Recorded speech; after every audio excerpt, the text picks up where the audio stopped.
오늘 본문의 성서의 말씀은 데살로니가 교회에 대한 것인데 데살로니가 지역은 지금으로 그리스 지역이고 유럽에 구체적으로 복음이 확산되는 정초 기지였던 곳이었고 그곳의 초대교회의 모습입니다. 그 당시는 로마 제국이 세계를 아우르고 있었기 때문에 로마의 삶의 방법, 로마의 가치관 이것이 평화였고 인간을 행복하게 한다고 하는 그 슬로건에 매료됐던 것입니다. 그 당시에 예수가 그 삶을 사셨고 또 죽으셨고 예수 이후에 초대교회 공동체가 생겨났지요. 이것이 데살로니가 교회 그 중에 하나입니다.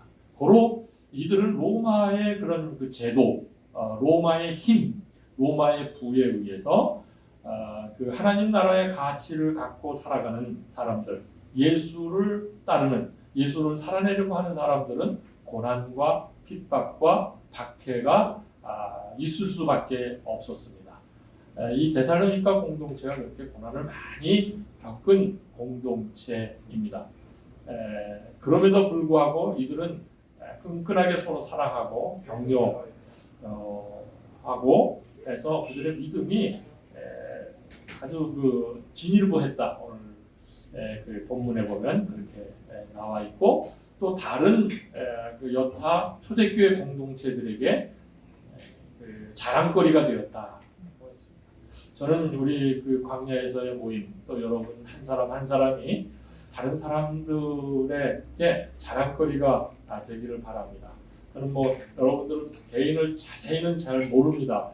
조금 더 깊이 아는 것은 우리 김지철 집사님인데 제가 김 집사님을 참 존경하고 사랑합니다. 그리고 다른 사람들에게도 약간 자랑을 합니다. 약간입니다. 제가 많이 모르기 때문에 그 이유는 그 어머님에 대한 사랑이 그 어머님과의 그 전화 통화를 하거나 뭐 어머님 그 이제는 하나님께로 가셨지만 그걸 제가 이렇게 엿듣거나 뭐 보면 아주 뭐 대단한 효자이십니다. 그런 어린아이 같은 그런 이 사랑의 마음 그런 게 있어서 그 사회 곳곳에 아프고 힘든 사람들에게도 그런 사랑으로 순전한 마음으로 다가가지 않나 뭐 이렇게 저는 생각합니다. 실제는 잘 모르겠어요. 그렇지만 하여튼 저는 그렇게 생각을 하고 또 어디 그렇습니다. 저는 여러분들이 이 광야에서의 공동체가 다른 사람들에게 사랑을 받고 자랑거리가 되기를 바랍니다. 우리 그리스도인들은 이 사회 속에서 또 주변 사람들 관계 속에서 존경과 신뢰와 사랑을 받지 않으면 사실 우리 그리스도인들이라고 하기에 민망하지 않습니까? 초대교회 공동체가 박해와 핍박이 아주 심했습니다. 그렇지만은 그 당시 사회에서 저 사람들은 뭔가 다르다, 뭔가 좀 이상하다 하면서 동경했었습니다. 그래서 그리스도인이라고 하는 별명이 아주 좋은 별명은 아닙니다. 좀 생통맞다, 좀 우리랑은 다른 삶의 사람들이다라고 하는 그 별명이 그리스도인들입니다. 당시 초대교회 그리스도인들이라고 하는 그 별명을 받았을 때, 그래서 핍박도 많이 받았고 그 로마 체제를 붕괴하는 그 반역자로도 몰렸었고 그 당시 제도를 거스르는 저항하는 사람들로서 상당히 거꾸로운 그런 무리들 사람들이었지만은 깊은 내면 속에 그런 사람들을 바라보면서 그 사람들을 신뢰하고 존경하고 그리고 동경까지 했었던 흔적이 많이 있습니다. 그 사람들을 뭐 비난하거나 저 사람들은 부도덕하다거나 저 사람들은 아주 욕심이 많고 자기 이익을 찾는 이기적인 사람들이라고 하는 그러한 그 칭은 받지 않았습니다. 그런데 요즘 한국 교회의 우리 그리스도인들은 코로나19로 인해서 더욱 확 드러났죠. 왜 교회가 있는지, 예수쟁이들은 왜 있는지, 상당히 그 위협적이고 이 건강 문제, 안전 문제, 생명 문제를 소홀히 여기고 굉장히 이기적이고 욕심이 많고 대화도 잘 안 되고 고집도 많이 피우고 그러지 않습니까? 예수 믿는 사람들이 고집 부리는 거 보면 참 심각해요. 제가 3대째 목사들 교회의 그런 싸움과 예수 믿는 사람들의 그 분쟁은 제가 너무나도 잘합니다.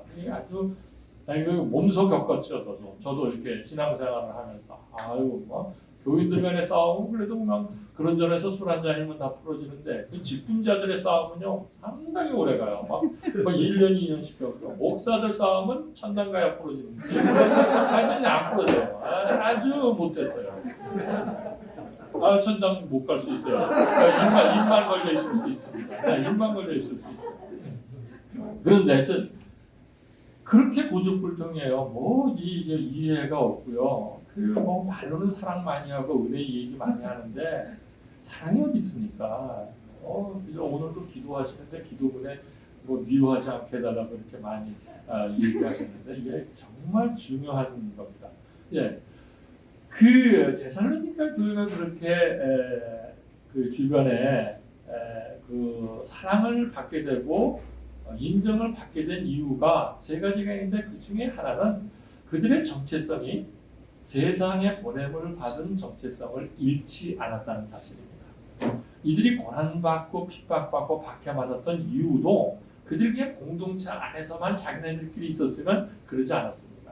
그러나 이들의 정체성은 우리가 세상에 보냄을 받았다, 복음을 받았다라고 하는 사실을, 예수를 안다는 사실을, 그 진리를 사모하고 진리를 그 예수로부터 발견하고 그 삶을 살아내려고 하는 사람은 세상을 위해서다 라고 하는 것을 새 정체성을 잃어버리지 않았기 때문에 이들은 핍박을 받았고 고난을 받았고 그 중에서 핍박과 고난 속에서 많은 사람들이 존경과 사랑과 신뢰를 보내줬고 자랑거리가 초대교회 안에서는 자랑거리가 되었던 것입니다. 예수도 요한복음에 보면 하나님이 나를 이 땅에 보내신 것과 같이 이제 곧 그가 십자가에서 떠나가면서 제자들에게 나도 너희를 세상에 보낸다 라고 했습니다. 우리는 세상을 위해서 존재합니다. 우리는 이 사회를 위해서 존재하는 것이지 나 하나 예수 잘 믿고 천당 가기 위해서 여러분은 그런 천당 바라시지도 않고 이미 여러분의 신앙의 논리 속에 있지 않을 거라고 생각을 합니다. 우리가 열망하는 그 하나님의 나라, 생명과 평화와 정의가 충만한 그 하나님의 나라, 이것을 사모하는 우리는 이 세상, 이 사회 속에서 이 하나님의 나라를 실현하는 것입니다. 물론 저는 복음주의 또는 보수적 신앙에서 이 하나님의 나라의 완전은 예수가 재림할 때, 그리고 우리가 이 하나님 나라를 향해서 이루고 만들어가고 하면서 이 둘이 오는 하나님 나라가 오는 것과 하나님 나라가 가는 것, 우리가 만들어가는 것이 만날 때가 완전할 때다라고 저는 신앙을 갖고 있는데 이 땅을 위해서 저와 여러분이 존재한다는 사실입니다. 하나님이 세상을 이처럼 사랑하사 독생자를 주셨다고 했습니다. 하나님은 아들을 주신 것은 세상을 사랑해서 주신 것입니다. 하나님은 여러분들을 예수 믿게 하고 복음을 주신 것은 이 세상을 하나님이 사랑한 것 같이 여러분들도 이 세상을 사랑해서 이 세상 속으로, 이 사회 속으로 들어가는 것입니다. 특별히 데살로니가 교회처럼 또 여러분이 그동안 했었던 것처럼 고난과 눈물과 억울함과 고통 속에 있는 사람들 속으로 들어가기 위해서 여러분들에게 하나님 나라의 복음을 주어졌다는 것입니다. 그런데 제가 늘 얘기하지만 뭐 언론을 가거나 뭐 어디서든지 제가 얘기하지만 그리스도인들이 또 교회가 세상을 사랑하지 않아요. 세상과 담을 쌉니다. 세상에 대한 관심이 없어요. 정치, 사회, 경제, 문화에 너무 관심이 없어요. 그냥 교회 안에서만 지지고 볶고합니다. 교회에서 그러다 보니까 교회 안에서만 서로 싸움하고 잘난 척하고 세상의 빛과 소금이라고 그러는데 교회 안에서 빛과 소금이 돼가지고 그냥 네가 기도할 때 눈 떴다, 네가 뭐 어떻다, 네가 뭐 헌금을 얼마큼 드렸다, 교회 안에서 소금 뿌리고 막 빛이 되려고 하는 이런 교인들 간의 이 싸움이 너무 심각합니다. 우리는 세상의 소금과 빛이라는 사실을 저 여러분이 잊어버리지 않아야 하겠습니다. 그래서 교회가 그리스도인들이 세상을 사랑하지 않고 세속을 사랑해요. 권력, 명예, 돈, 성공. 그래서 진보나 보수나 할 것 없이요. 어떻게 하면 교회를 키울 것인가? 어떻게 하면 이 명예를 얻을 것인가? 어떻게 하면 권력을 차지할 것인가? 어떻게 하면 성공할 것인가? 여기에 혈안이 돼 있지? 정말 내가 하나의 소금으로 녹아지고 빛으로 내가 그 어둠을 깨우치는 그러한 일에 너무 등한시한다는 사실입니다. 두 번째로는 신음하는 그 신음에 응답해야 한다는 정체성을 데살로니가 교회가 정확하게 가지고 있었습니다. 세상을 위해서 존재한다는 것은 세상의 신음에 응답하는 것입니다. 성서의 역사는 우리가 믿고 있는 하나님은 기독교의 역사는 역사적 종교입니다. 특별히 그 역사는 고통의 역사입니다. 출애굽의 사건을 아실 것입니다. 출애굽에 그 탄생된 그 가나안의 공동체도 이 가나안 공동체에 있었던 성서에 나오는 많은 인물들은 고통 속에 있었습니다. 많은 눈물을 흘렸습니다. 그리고 고통하는 사람들과 함께 울었습니다.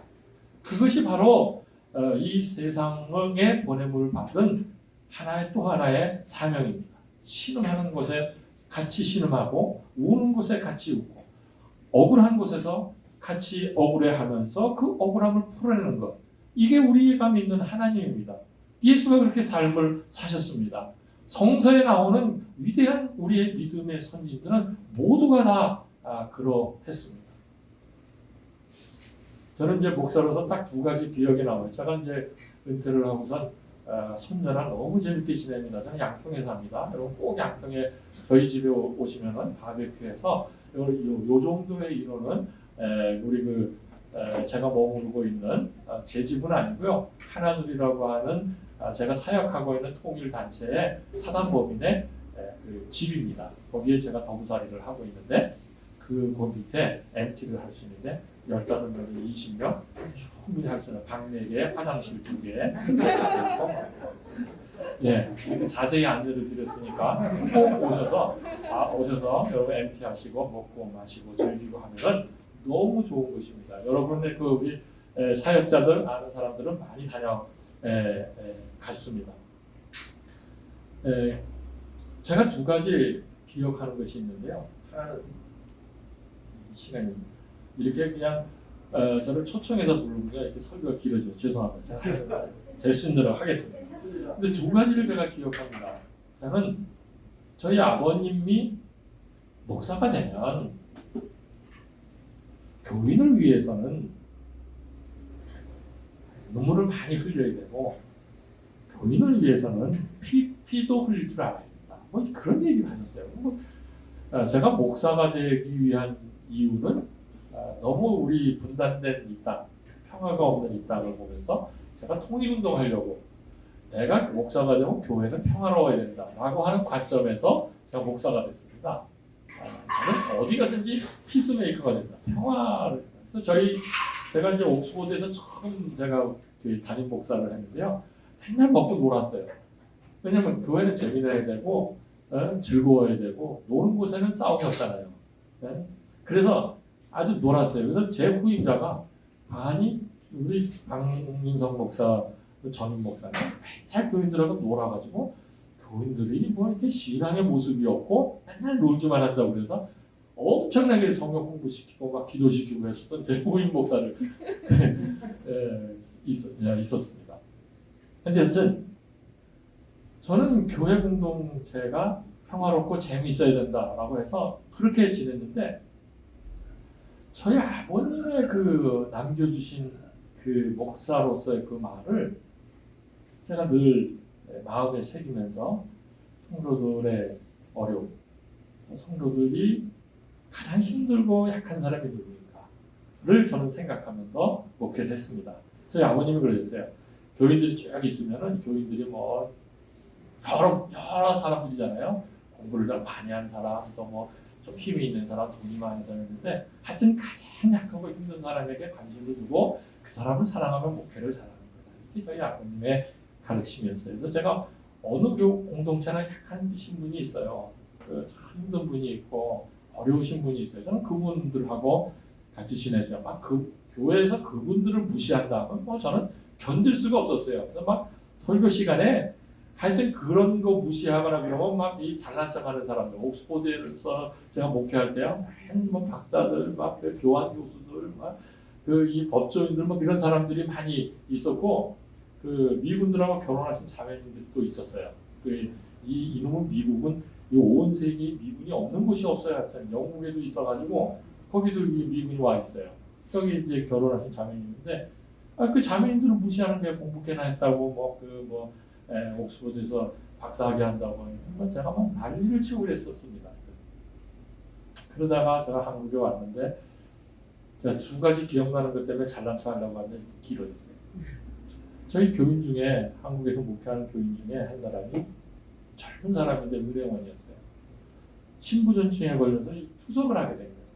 근데 저희 교회가 50년이 됐어요. 제가 아주 역사가 오래된 교회에 영국에서 강제로 불림받아서 왔어요.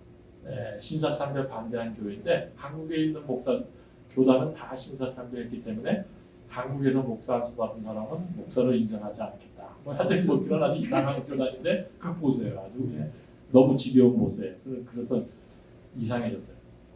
하여튼 그런데 제가 저희 조부님을 아시는 분이 그 방인성이라는 사람이 옥스퍼드에서 목회하는데 그분을 데리고 오면 좋겠다 해서 제가 동대문에 있는 성토교회라고 하는 교회에 있는데 거기에 그런 젊은 사람이 있었어요. 근데 저희가 50년이 된 거예요. 50년 신년이잖아요. 신년 행사를 했어요. 교회 내에 뭐 자축 행사라든가 뭐 직분자 세우기라든가 헌금 걷기라든가 이런 거 제가 아주 질색이기 때문에 그러면은 우리가 이웃을 위해서 동네를 위해서 뭘 하자. 그러니까 뭐 전기세, 물세 못 내주시는 분에게 그 대납해주고 또 뭐 건강보험 못 내주는 분에게 대납해주고 하여튼 그런 돈을 걷어가지고요. 하여튼 그런 거 했었습니다. 50년쯤 됐으면 자유와 해방을 선포해야 되는데 뭔가가 좀 그런 걸 해야지. 빚지고 교인들끼리 빚지고 하는 거 비탄감하기. 그냥 실제로 했었습니다. 그래서 내가 자세한 얘기는 지금 설교 시간이니까. 그러다가 장기기증 운동도 했어요. 헌혈도 하고 장기기증. 그런데 장기기증 하자 그랬는데 우리 교회 그 젊은이가 그 심장이 막혀서 투석을 하게 됩니다. 그럼 내가 말을 했으니까 항상 제가 말한 사람이 뭘 하잖아요. 총대를 내잖아요. 그래서 제가 신장하는 걸 교회가 50주년인데 제가 만 50이었어요 그때. 나도 신장. 나도 작은 사람을 자유 해방을 줘야겠다. 그래서 신장을 떼어줬죠. 그게 내가 기억에 남아요. 뭘 놀래요. 신장 지금 이제 54년생이니까 몇 살이죠? 나이 세기 싫어요. 세지 마세요. 하여튼 15, 16년 전에 제가 그 신장돼서 이렇게 잘 살잖아요. 얼마나 좋아요. 불편한 점 조금 있지만 하여튼 뭐 너무 좋아요. 그때 저희 아버님 생각이 났어요. 교인을 위해서 피를 흘릴 줄 아는 목회자, 목사의 삶, 이때다. 그게 바로 우리의 삶이에요. 이게 제가 잘나지 않은 게 아니고 우리는 이 땅에 힘들고 어렵고 고난당하고 눈물 흘리는 사람들을 위해서 같이 울고 때로는 그들을 위해서 헌신하고 희생하고 예수가 우리를 위해서 죽기까지 가셨던 그 길을 우리가 가는 거예요. 그게 저와 여러분 목사가 별겁니까? 목사와 성도는 똑같아요. 그 여러분이 주가 돼서 여러분 1년 6개월 동안 교회 공동체를 이루어 오셨잖아요. 뭐 목사가 그게 별다른 게 아닙니다. 또 하나는 저도 앞장서서 얘기했다가 여러분들이 아시다시피 세월호 식구들을 위해서 너무나도 막 울고 그러다가 딸 잃은 그 유민 아빠가 막 그 40일씩 굶고 그래서 이거는 그리스도인들이 해야 된다. 그래서 종교인들 모임에 캐톨릭, 원불교, 불교, 개신교 모임에서 우리 종교인들이 하자. 그리고 또 특별히 목사라고 목사 나버리징이 성직자라고 하는 이런 사람들 솔선수범해야 그랬더니 다 바빠가지고 다 못하고 그 개신교에서 주장했다가 제가 40일을 그렇게 됐어요. 지금도 생각하면 어떻게 40일 굶었는지 몰라요. 다른 사람들이 저 사람 뭐 먹은 거 아닌가, 뭐 한가, 진짜 소금하고 물하고. 우리 물 계속 날아다 준 그 은총 씨라고, 은총 씨 아시죠? 네. 잊어버리잖아요. 그분의 그 물 갖다 놔는 거. 제 안에는 소복 갖다 놔뒀지만 황하고 관계. 저는 그래도 이거 가지고 뭐 그 잘할 건 아니지만 그게 바로 우리의 삶이에요. 그게 신음하는 사람들에게 대한 응답을 해야 돼요. 저 여러분 그러라고 예수를 믿는 거예요. 그러라고 그리스도인으로서 이 땅에 사는 거예요. 그러라고 교회 공동체가 있는 거예요. 광야에서 여러분들 꼭 그런 이 땅의 신음에 응답하시는 여러분 이미 그런 길을 걷고 계세요. 여러분 그렇게 투쟁하고 계시고 그렇게 살고 계시기 때문에 더 이상 뭐 제가 제로할 건 없지만 제가 이렇게 하는 것은 여러분 격려하기 위해서, 여러분 응원하기 위해서요.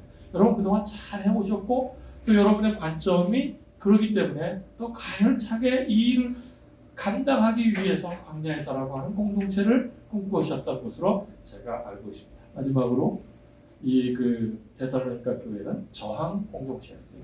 에클레시아. 이건 저항한다는 뜻입니다. 에클레시아는 로마 시대의 언어입니다. 이게 교회의 언어가 아니고요. 그 당시 언어입니다. 그 당시 로마의 제도에 잘 맞춰주는 공유의 모임 회의체가 에클레시아입니다.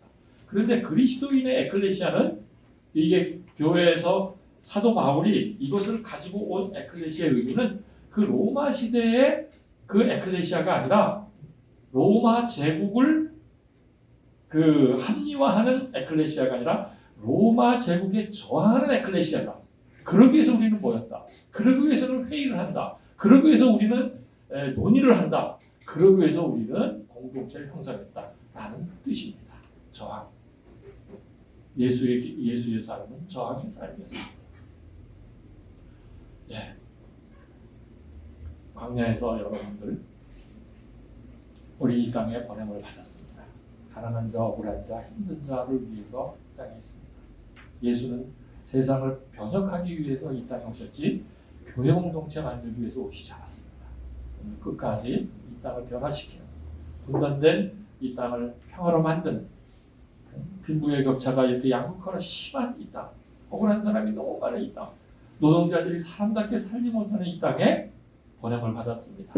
이 땅에 그들의 신음에 응답할 수 있는 작은 몸짓을 할 수 있는 여러분들이 되시고 끝까지 저항하고 투쟁해서 정말 많은 사람들에게 존경과 신뢰와 자랑거리가 되는 여러분들이 되시기를 소원합니다.